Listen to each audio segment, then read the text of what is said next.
Assalamu alaikum. Welcome back to all of you. And again in lecture number 3, I think it's our third lecture now. So we're going to start our third lecture.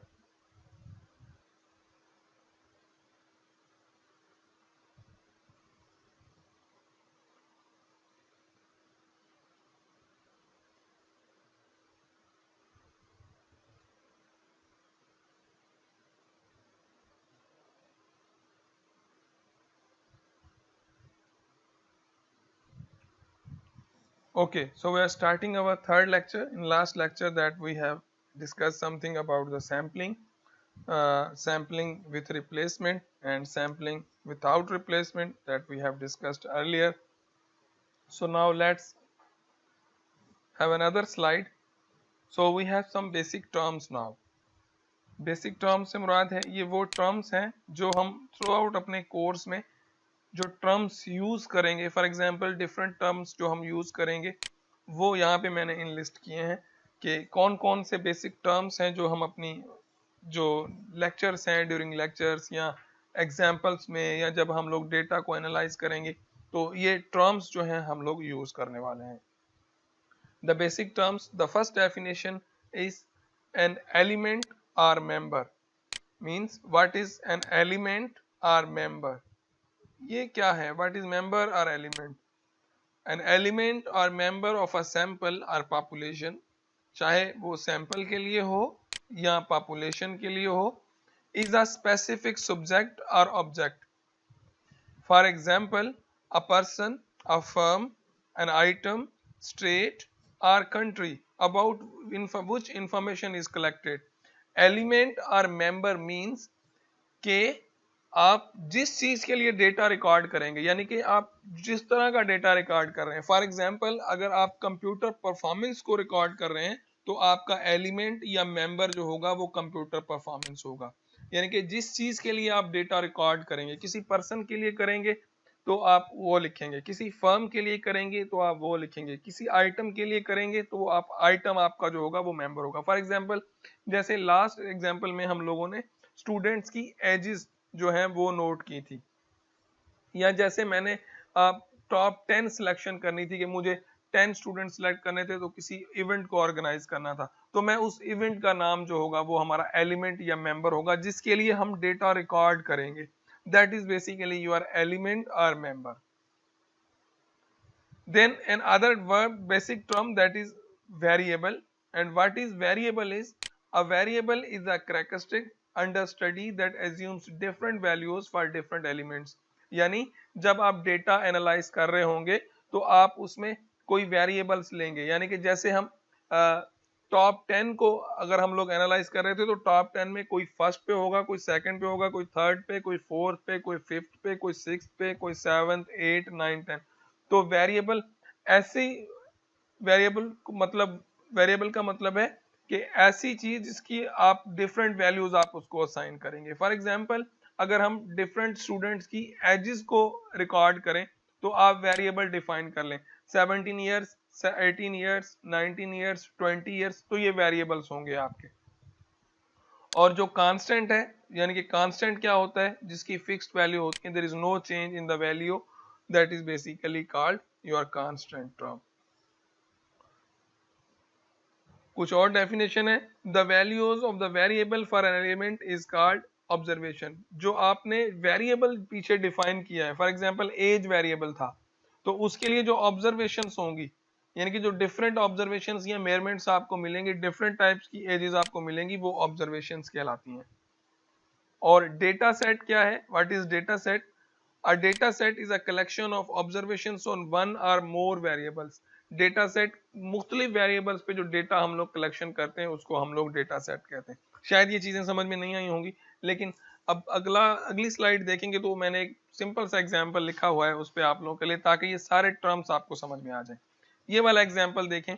For example आप यहाँ पे क्या record कर रहे हैं? You are going to record total revenues for 2010. 2010 के लिए you are going to record total revenue for 6 companies. Revenue शायद आपको अंदाजा हो, रिवेन्यू इज इक्वल टू, मेरे ख्याल में आपके पास होता है एक्सपेंसेस माइनस कॉस्ट, नहीं, जो रेवेन्यू जो हमारा ओवरऑल जो हमारे अमाउंट जो बनते हैं वो आपका रेवेन्यू है, यानी कि जिसपे आपने एक चीज पे आपने सेल्स प्राइस खर्च किया है, फिर उस पे कास्ट प्राइस को आप माइनस करते हैं, आपका जो टोटल रेवेन्यू जनरेट होता है, जो इनकम आपकी जनरेट होती है वो आपकी रेवेन्यूज होते हैं। जिस तरह से हमारा एक पूरा रेवेन्यू डिपार्टमेंट है, तो what you are going to do basically you are recording total revenue for 6 companies, 6 कंपनियों के रेवेन्यूज को रिकॉर्ड कर रहे हैं, लेकिन फॉर द ईयर 2010।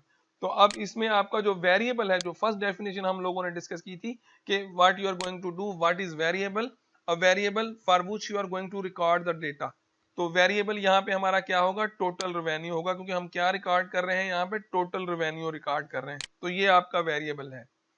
उसके अलावा हम लोगों ने एलिमेंट और मेंबर पढ़ा था। तो ये सारे के सारे जितनी भी कंपनियों के नाम है, डिफरेंट कंपनीज हैं, यहाँ पे 6 कंपनियां हैं, तो आपके पास 6 एलिमेंट्स या मेंबर्स हैं जिनके लिए हमने डेटा रिकॉर्ड किया है। तो ये आपके एलिमेंट्स या मेंबर्स हैं, ये सारे के सारे।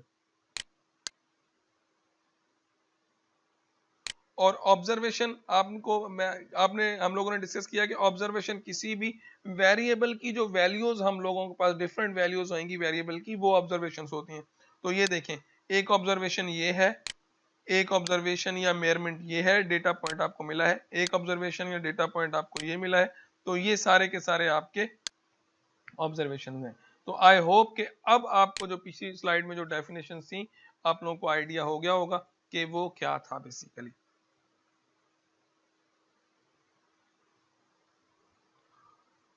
फर्दर जो वेरिएबल्स हैं, we have two different types of variables. Number one is quantitative variable and number two is qualitative variable.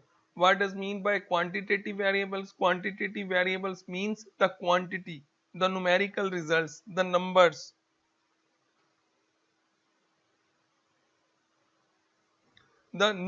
the variables।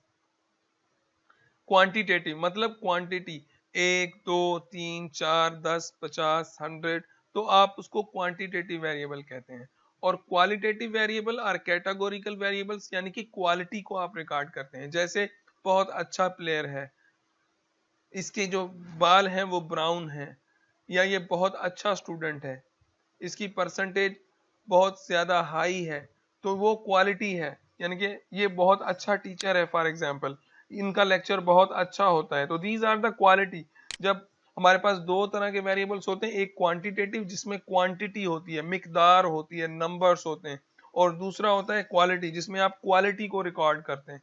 तो जो डिस्क्रीट वेरिएबल है ना, सॉरी, जो क्वांटिटेटिव वेरिएबल्स है, this guy is basically further divided into two categories. Number one is discrete variable and number two is continuous variable.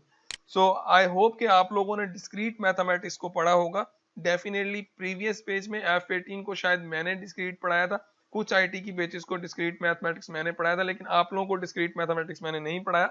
आपको पता नहीं किसी और टीचर ने शायद डिस्क्रीट मैथमेटिक्स पढ़ाया होगा। तो वहां पे आप लोग बहुत डिटेल के साथ डिस्कस करते हैं कि what is the discrete variable and what is continuous variable. यहाँ पे जो डिस्क्रीट वेरिएबल होगा, discrete variable basically that in assumes discrete values, fixed numbers, 2 3 5 10,000 1 lakh 2 lakh, like this way. And the continuous variables are those variables that assume some values on the interval. Means if you have 2 points, say we have an interval a and b, and you have infinite many numbers between a and b, that is basically the concept of continuous variables. एक definition है, a variable that can मेयर्ड numerically is called quantitative variable. जैसे मैंने अभी अभी आप लोगों को बताया कि क्वांटिटेटिव से मुराद है क्वांटिटी, मिकदार। ऐसा variable that can assume numerical values is called quantitative variable, जिसकी न्यूमेरिकल वैल्यूज हों, यानी कि नंबर्स हों 5 4 6 2 3, लाइक दिस वे, तो वो वेरिएबल आपका क्वांटिटेटिव होता है। स्टैटिस्टिक्स में दो तरह के वेरिएबल्स हैं, एक क्वालिटेटिव और एक quantitative.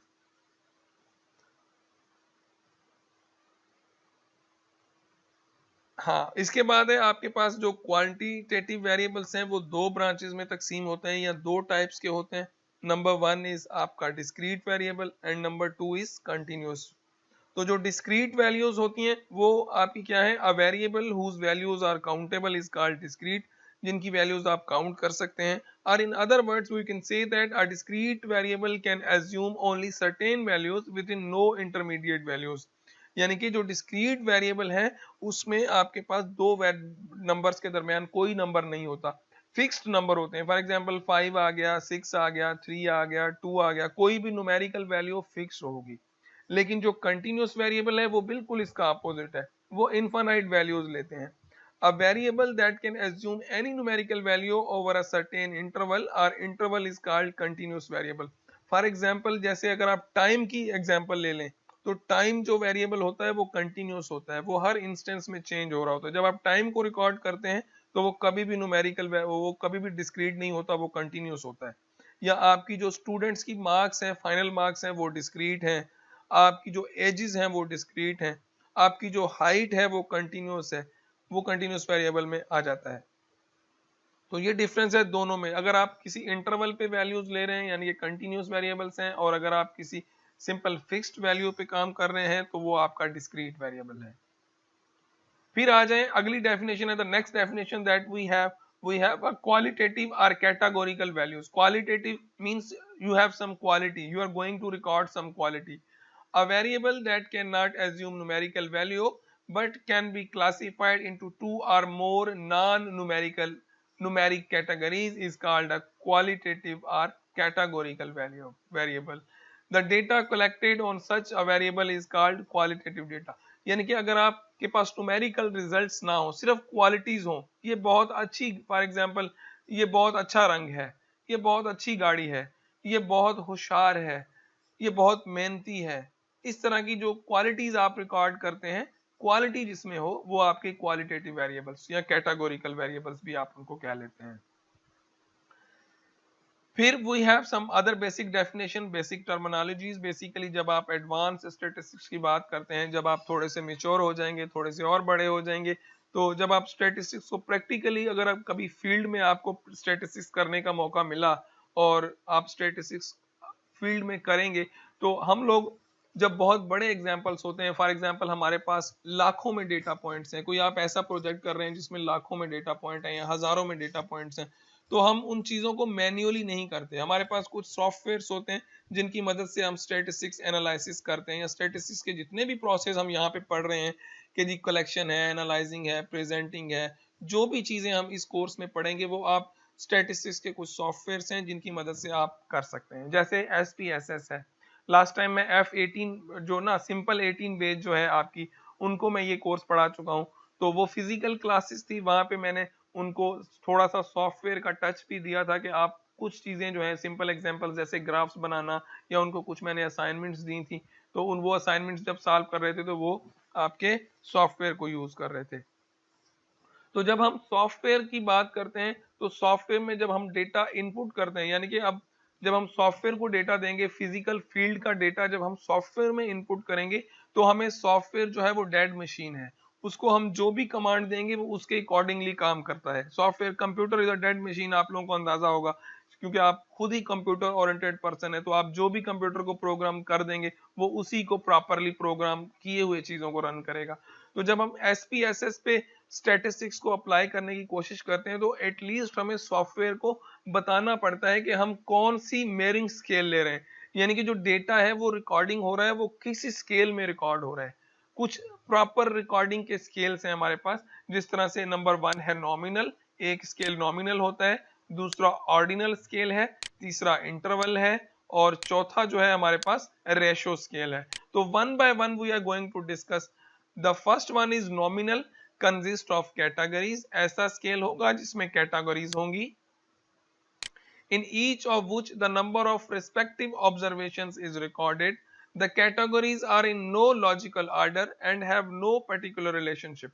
The categories are said to be mutually exclusive since an individual object or measurement can be included in only one of them.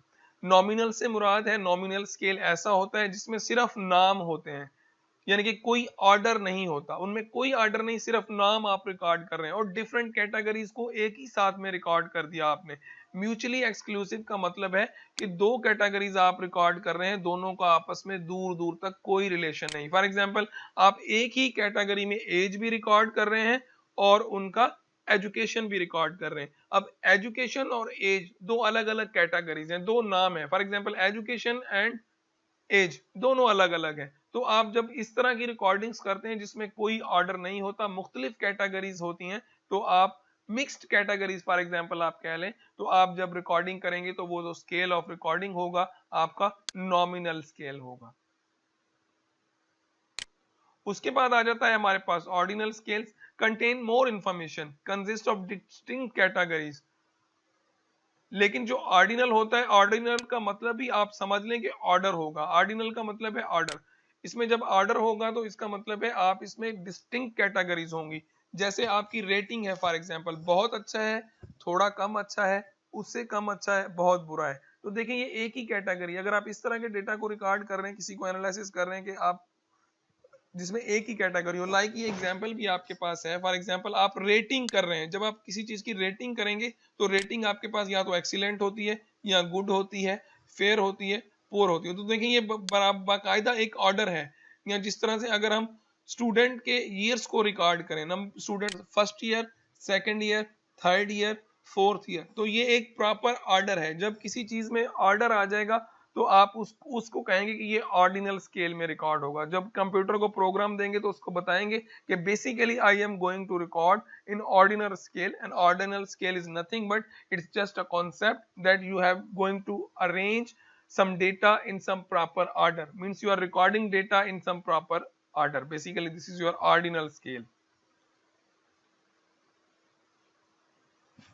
उसके बाद आपके पास आ जाता है कि जी आप लोग जो रिकॉर्डिंग कर लें वो इंटरवल पे कर लें। इंटरवल आपने, ये वही इंटरवल है हमारा जो हम लोगों ने कैलकुलस में पढ़ते हैं। Interval a set of numerical measurements in which the distance between numbers is of a known constant size. Interval आपको पता है कि मेयर किया जा सकता है लेकिन काउंट नहीं किया जा सकता।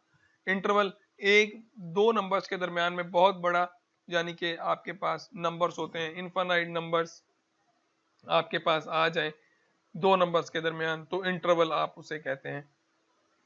यानी कि ए और बी फॉर एग्जांपल दो एंड पॉइंट्स हैं, तो आपके पास एक इंटरवल के दरमियान इनफाइनाइट नंबर्स होते हैं। इंटरवल को मेयर किया जा सकता है लेकिन उसको काउंट नहीं किया जा सकता। तो ये अगर आप इनफाइनाइट नंबर्स किसी इंटरवल पे डेटा रिकॉर्ड कर रहे हैं तो वो आपका इंटरवल स्केल कहलाएगा। अब जो लास्ट है वो आपका रेशो स्केल है। रेशो स्केल ये थोड़ा सा टेक्निकल है। इसको इंटरवल और रेशो दोनों तकरीबन सेम है, इंटरवल और रेशो दोनों सेम है, लेकिन रेशो स्केल जो है इसमें एक पॉइंट एक्स्ट्रा है। There is an arbitrary zero point, non arbitrary zero point. Basically what does mean by this non arbitrary zero point?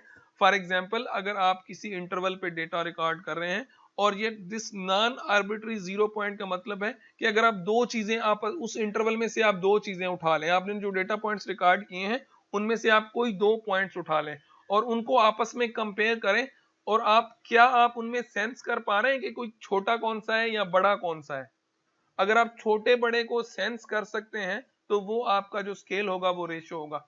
For example अगर मैं आपको दे दूं कि अगर हम डेटा रिकॉर्ड करते हैं आपकी परसेंटेज की, तो जैसे ही मैं कहूंगा 60% and 70% which one is better, तो आप फौरन से कहेंगे सर ऑब्वियसली 70% इज बेटर। मतलब आपने सेंस कर लिया कि 70 बेटर है, मतलब there is something that is, जिस सेंस में आपने ये सेंस किया कि 70 ग्रेटर है, तो वो basically non arbitrary zero point है, जिसका हरगिज मतलब ये नहीं है कि उसमें जीरो होगा। No, arbitrary point that makes you able to have some sense about greater or less than things। तो अगर इस तरह की कोई चीज आ जाए तो आप उसको कहते हैं कि ये रेशियो स्केल है। या अगर एक और एग्जांपल लें हम लोग, आपको दो कॉम्प्लेक्स नंबर दूं, दो कॉम्प्लेक्स नंबर दे दूं, आपसे पूछूं कि कौन सा कॉम्प्लेक्स नंबर बड़ा है, शायद आप लोगों को अब या आप समझ रहे होंगे कि अब कॉम्प्लेक्स नंबर कहां से आ गया। तो कोई मसला नहीं है, आप सब लोगों ने इंटरमीडिएट पढ़ा है, इंटरमीडिएट में और मैट्रिक में भी कॉम्प्लेक्स नंबर होता है, तो परेशानी की बात नहीं है।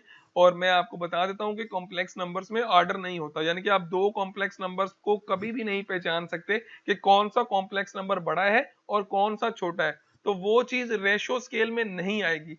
रेशियो स्केल में वो चीज आएगी जिसमें आप लोग जो चीजों को डिफरेंशिएट कर पाए कि आपके पास कोई फिक्स्ड जीरो हो, यानी कि आपको अंदाजा हो जाए अगर आप दो चीजों को कंपेयर करें तो कौन सी छोटी है और कौन सी बड़ी है। तो ये था आपका रेशियो स्केल। आई होप कि आपको समझ में आया, और अगर नहीं भी आया तो आप हम लोग जो है वो क्वेश्चन आंसर के सेशन में इसको दोबारा से डिस्कस कर लेंगे।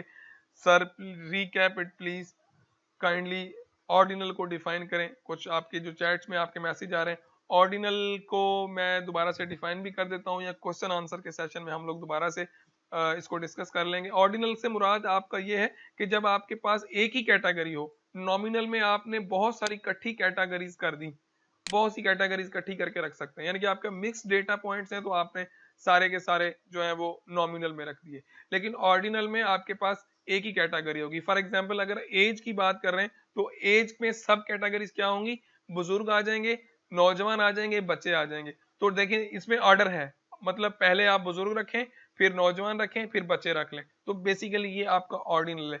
ऐसा डेटा रिकॉर्डिंग जिसमें ऑर्डर हो, आप उसको क्या कहते हैं, ऑर्डिनल कह लेते हैं। ठीक हो गया, तो ये आपका आ गया ऑर्डिनल इंटरवल रेशो। अगर आपको समझ में आ गया तो वेल एंड गुड, अगर नहीं भी आया तो डोंट वेरी अबाउट इट। जब हम क्वेश्चन आंसर के सेशन में चलेंगे तो हम 1-to-1 डिस्कशन में इन चीजों को डिफरेंट एग्जांपल्स के साथ फिर दोबारा से कवर करने की कोशिश करेंगे। परेशान ना हो, हम दोबारा डिस्कस कर लेंगे। आप लोगों के मैसेज मुझे मिल रहे हैं कि आप ये करें, लेकिन हम लोग इसको दोबारा से क्वेश्चन आंसर के सेशन में दोबारा जो है वो डिस्कस कर लेंगे, परेशान ना हो। उसके बाद हमारे पास आ जाते हैं टाइप्स ऑफ वेरिएबल। जो टोटल हमने जो आज जो लेक्चर का निचोड़ है, यानी कि जो हमने पूरा सब कुछ इस लेक्चर में जो डिस्कस किया है, ये स्लाइड उसका निचोड़ है।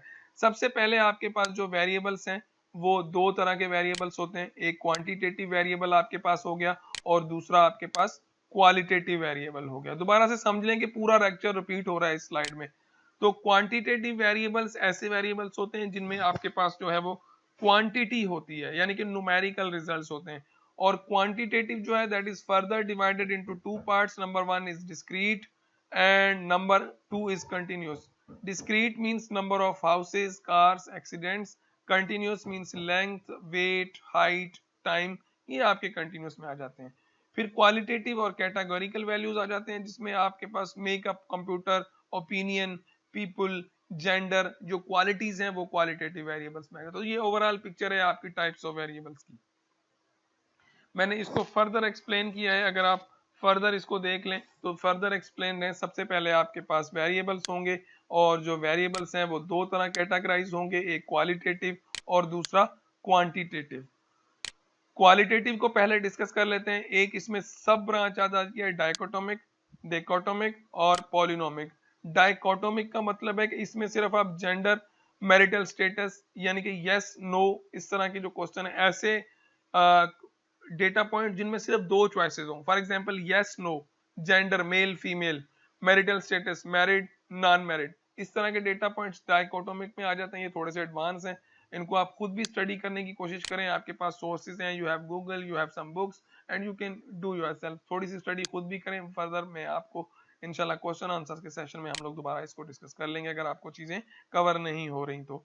फिर आ जाता है पॉलिनोमिक। पॉलिनोमिक में आपके पास क्या है, brands of PC, hair colour, यानी कि पॉलिनोमिल्स में आप, पॉलिनोमिक में आप लोग ब्रांड्स वगैरह रिकॉर्ड कर लें, हेयर कलर्स रिकॉर्ड कर लें, इस तरह के जिसमें एक से ज्यादा कैटेगरीज हों। यानी कि अगर आपके पास ऐसी कैटेगरी है जिसमें दो ऑप्शंस हैं, फॉर एग्जांपल अगर हम ट्रू फॉल्स क्वेश्चन का एग्जांपल लें तो ट्रू होगा या फॉल्स होगा, उसमें सिर्फ दो ऑप्शंस हैं। लेकिन हेयर कलर में आपके पास मोर देन टू है, ब्राउन हो सकता है, ब्लैक हो सकता है, व्हाइट हो सकता है, ग्रे हो सकता है। ब्रांड ऑफ पीसी भी आपके पास बहुत सारे हो सकते हैं, डेल है, एचपी है, एप्पल है, मैकबुक है, बहुत सारी चीजें हैं। तो वो पॉलिनोमिक में मोर देन वन। क्वांटिटेटिव पे आ जाएं तो डिस्क्रीट। डिस्क्रीट का मतलब है जैसे children in a family, stroke on a golf hole. फिर कंटिन्यूअस की बात कर लेते हैं। कंटिन्यूअस में जो है वो आपके पास amount of tax paid, weight of a student, या टाइम वेरिएबल्स जो हैं वो आपके सारे के सारे जो हैं वो कंटिन्यूअस वेरिएबल्स में आ जाते हैं। तो ये था something about the types of data. और मेरे ख्याल में हम लोग आज यहीं पे वाइंड अप करते हैं। आज के लिए बहुत हुआ, और इंशाल्लाह अब नेक्स्ट लेक्चर में मुलाकात होगी कुछ नए आइडियाज़ के साथ और कुछ नए कॉन्सेप्ट के साथ। मैं इस उम्मीद के साथ ये लेक्चर यहाँ पे वाइंड अप कर रहा हूँ कि जब आप नेक्स्ट लेक्चर में आएंगे तो आप चीज़ों को ज़रूर रिव्यू करेंगे, खुद से स्टडी करके आएंगे। जितना आप ज़्यादा इन्वॉल्व होंगे इस कोर्स में, मुझे रिस्पॉन्स करेंगे, उतना बेहतर तरीके से मैं आपको पढ़ा पाऊंगा। अगर आप रिस्पॉन्स नहीं करेंगे, इन्वॉल्व नहीं होंगे क्लास में, सिर्फ टाइम पास करने के लिए क्लास लेंगे, तो मैंने भी अपना टाइम पास कर लेना है, 42 लेक्चर्स हैं ये गुजर जाएंगे, आपका भी टाइम गुजर जाएगा, लेकिन हमारी लर्निंग नहीं होगी। तो फॉर बेटर लर्निंग मैं आप लोगों को रिक्वेस्ट भी करता हूँ, सजेस्ट भी करता हूँ, ये इसको आर्डर भी समझ लें आप, कि आप जो थोड़ा सा चीज़ों को रिव्यू करें। मटेरियल इंशाल्लाह आज इवनिंग में आपको सारा अवेलेबल हो जाएगा, स्लाइडें आपके पास ऑलरेडी हैं, बाकी वीडियो लेक्चर्स की प्रॉब्लम्स हैं, रिकॉर्डिंग में कर रहा हूँ, इंशाल्लाह मैं कोशिश कर रहा हूँ कि इनको आपके साथ जल्दी से जल्दी शेयर कर दूं, क्योंकि एल टीम्स पे प्रॉब्लम हो रही है, अगर हम स्टफ शेयर कर रहे हैं तो वो बच्चों के पास शो नहीं हो रहा।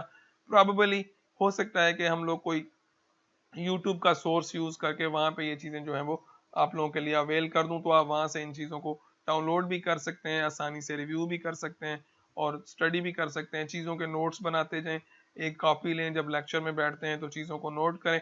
जब हम नेक्स्ट लेक्चर में आएंगे तो आप यकीन करें कि आप लोगों के लिए लाइव एक्टिविटी होगी। यहाँ पे मैं आप लोगों के लिए एग्जांपल एक स्क्रीन पे डिस्प्ले कर दूंगा और आपके पास 10 मिनट या 5 मिनट या 10 सेकंड होंगे और आप फौरन से उन क्वेश्चंस के आंसर जो है यस नो में होंगे, कुछ चीजें आपने डिसाइड करनी होंगी, तो आप फौरन से अपने जो आंसर्स हैं वो चैट में मेरे साथ शेयर कर सकते हैं कि आपके कौन कौन से आंसर्स हैं। हम एक्टिविटीज भी जरूर करेंगे इन लेक्चर्स में ताकि इनको थोड़ा सा बेहतर से बेहतर बनाया जाए।